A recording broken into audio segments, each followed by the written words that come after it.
Hello दोस्तों, आज हम सभी लोग पढ़ेंगे मनुष्यों में बांझपन की परिभाषा, कारण तथा इसका समाधान, वो भी शॉर्ट नोट्स के साथ एकदम आसान भाषा में, ताकि आप सभी एग्जाम में अच्छे ढंग से लिख सकें।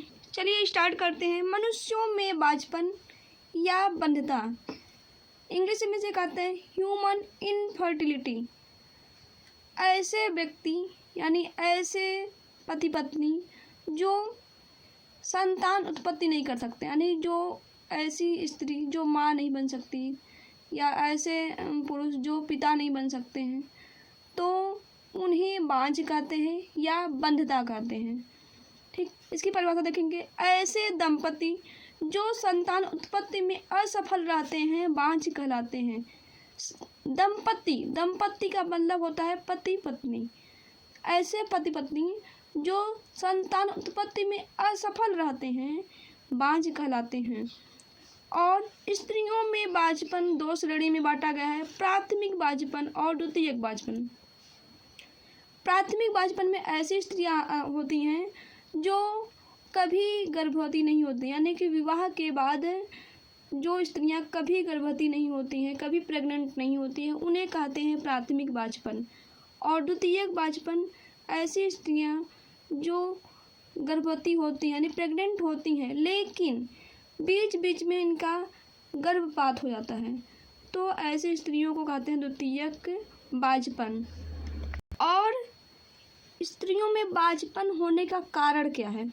स्त्रियों में भी बांझपन होने का कारण देखेंगे और पुरुषों में भी बांझपन होने का कारण देखेंगे। तो सबसे पहले देखेंगे स्त्रियों में बांझपन का कारण। अंडोत्सर्ग में बदलाव। अंडोत्सर्ग में बदलाव का मतलब है कि यहाँ पे ओवरी होता है, ओवरी में अंडाणु परिपक्व होते हैं, और परिपक्व होने के बाद बन के जन्म से पहले ही स्त्रियों में अंडाणु रखे जाते हैं, लेकिन परिपक्व होते हैं जब यौनावस्था में पहुँचती है स्त्री यानी कि लड़की, तो एक एक अंडाणु हर महीने परिपक्व होकर निकलते हैं, एक बार इससे एक बार इससे। तो यहाँ से अंडाणु परिपक्व होकर निकलते हैं, तो जब यहाँ पे ग्रैफिन पुटिका में आते हैं इससे निकलते हैं, तो इसे कहते हैं अंडोत्सर्ग। अब इसी अंडोत्सर्ग प्रक्रिया में बदलाव होगा तो भी निषेचन नहीं होगा, यानी कि सही टाइम से जब अंडोत्सर्ग नहीं होगा तो सही टाइम पे स्पर्म नहीं मिलेगा तो निषेचन नहीं होगा। तो जब अंडोत्सर्ग में बदलाव हो जाएगा तो भी बांझपन का कारण बन सकते हैं। और फैलोपियन नलिका में प्रॉब्लम, दूसरा प्रॉब्लम है कि फैलोपियन नलिका में प्रॉब्लम। ये फैलोपियन नलिका है, यहाँ पे अंडाणु यहाँ से जो ओवरी है इससे अंडाणु परिपक्व होकर निकलते हैं और फैलोपियन नलिका के एम्पुलरी स्टमक जंक्शन पे पहुँचते हैं, यही निषेचन स्थल है। एम्पुलरी स्टमक जंक्शन जो है निषेचन स्थल है, और यहीं पे निषेचन होता है, स्पर्म आते हैं, यहीं पे निषेचन होता है। जब इसी फैलोपियन नलिका में कोई प्रॉब्लम होगी तो भी निषेचन की संभावना नहीं रहेगी। प्रॉब्लम का मतलब है कि इसमें सीलिया लगे होते हैं, और इसी सीलिया के माध्यम से ओवम जो है, अंडाणु जो है, चल के यहाँ तक आते हैं। और जब सीलिया ही नहीं रहेगी या सीलिया में कोई प्रॉब्लम हो तो अंडाणु चल के आ नहीं पाएंगे, तो निषेचन की संभावना बिल्कुल भी नहीं रहेगी। और कुछ स्त्रियों में क्या होता है, गर्भपात हो जाता है। अब गर्भपात होने का कारण है कि बार बार गर्भपात हो जाता है, मतलब कि बच्चा ठहरता है लेकिन गर्भपात हो जाता है। तो गर्भपात होने का कारण है कि गर्भाशय कमज़ोर होना। गर्भाशय कमज़ोर होने का मतलब है कि गर्भाशय में एंडोमेट्रियम की परत पाई जाती है, और यही एंडोमेट्रियम परत जो है टूट जाएगी तो गर्भपात होना निश्चित है। और इस एंडोमेट्रियम की परत को मेंटेन करता है प्रोजेस्टेरॉन हार्मोन। जब प्रोजेस्टेरॉन हार्मोन का लेवल सही नहीं रहेगा तो एंडोमेट्रियम परत जाहिर सी बात है टूटेगी और गर्भपात होना निश्चित है। इस स्थिति में डॉक्टर से सलाह लें, और डॉक्टर दवा के माध्यम से हार्मोन को मेंटेन करेंगे और आप माँ बनने योग्य हो सकते हैं। मैंने फिगर सही बनाया है ना, बहुत छोटा बनाया है, समझ में आ रहा है? नहीं समझ में आ रहा तो अपना इससे पहले जो फिगर बनाए समझाए थे उसमें ओपन करके देख लीजिए, समझने के लिए बनाए हैं। अब देखेंगे पुरुषों में अक्षमता का कारण। कमज़ोर लिंग, यानी कि जो लिंग है, शिश्न है, कमज़ोर होना, मैथुन की अक्षमता, जो मैथुन क्रिया होती है उसमें असफल रहते हैं मैथुन क्रिया करने में। और वीर्य में शुक्राणु की संख्या कम, वीर्य है, और वीर्य में जब शुक्राणु की संख्या कम होगी तो भी बांझपन का कारण हो सकता है, क्योंकि नॉर्मल तरीके से जो वीर्य होते हैं, वीर्य में लगभग लाखों शुक्राणु होते हैं, लाखों करोड़ों शुक्राणु की संख्या होती है। और वेजाइना में पहुंचने के बाद कुछ जो शुक्राणु होते हैं नष्ट हो जाते हैं, क्योंकि वेजाइना अम्लीय होती है, अम्लीय होने के कारण नष्ट हो जाते हैं कुछ। और जो नष्ट नहीं होते हैं वो पहुँचते हैं, जो ज़्यादा पावरफुल होते हैं वो पहुँचते हैं फैलोपियन नलिका में और निषेचन करते हैं। यदि वीर्य में शुक्राणु की संख्या कम रहेगी, क्या पता सभी नष्ट हो जाएंगे, तो भी निषेचन नहीं होगा।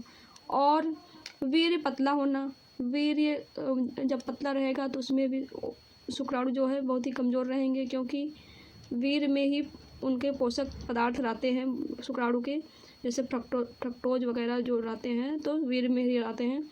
तो जब वीर्य पतला होगा तो वो वैसे शुक्राणु जो है सब कमज़ोर होंगे, उसमें शुक्राणु की संख्या भी कम होगी।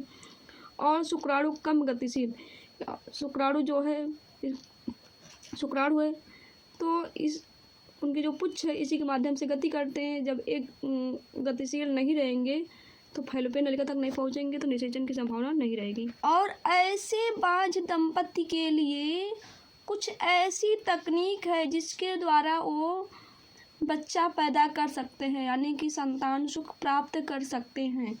और इस तकनीक को कहते हैं सहायक जनन प्रौद्योगिकी या सहायक जनन तकनीक। इस तकनीक के द्वारा दंपति संतान उत्पत्ति कर सकते हैं। उस तकनीक को कहते हैं एसिस्टेड रिप्रोडक्टिव टेक्निक, ART। कुछ तकनीक के नाम हम लिखे हैं, उसको देखेंगे। नंबर 1 है कृत्रिम वीर्य सेचन, आर्टिफिशियल इंसेमिनेशन, शॉर्ट में इसे AI कहते हैं, या इसी का दूसरा नाम है अंतःगर्भाशयी शुक्राणु सेचन, इंट्रायूटेराइन इंसेमिनेशन, IUI। दूसरा है अंतःजीवद्रव्य शुक्राणु वेधन, इंट्रासाइटोप्लाज्मिक स्पर्म इंजेक्शन, ICSI। तीसरा है अंतःपात्री निषेचन, इन विट्रो फर्टिलाइजेशन, शॉर्ट में से कहते हैं IVF। चौथा है युग्मक का अंतःफैलोपियन स्थानांतरण, गैमेटिक इंट्राफैलोपियन ट्रांसफर, शॉर्ट में से कहते हैं GIFT, गिफ्ट भी कह सकते हैं। अगला है यानी पांचवा है युग्मनज का अंतःफैलोपियन स्थानांतरण, शॉर्ट में से कहते हैं जाइगोट इंट्राफैलोपियन ट्रांसफर, शॉर्ट में से कहते हैं ZIFT। इन सभी तकनीक को हम डिटेल में पढ़ाएंगे, वो भी शॉर्ट नोट्स के साथ, क्योंकि हर बार कोई ना कोई तकनीक ज़रूर पूछा जाता है 10th और 12th दोनों एग्ज़ाम में। स्क्रीनशॉट ले लीजिए। और बस आज के लिए इतना ही। यदि चैनल पर नए हो तो चैनल को सब्सक्राइब कीजिए, वीडियो को लाइक कीजिए, कमेंट कीजिए, शेयर कीजिए, और वीडियो को पूरा देखने के लिए धन्यवाद।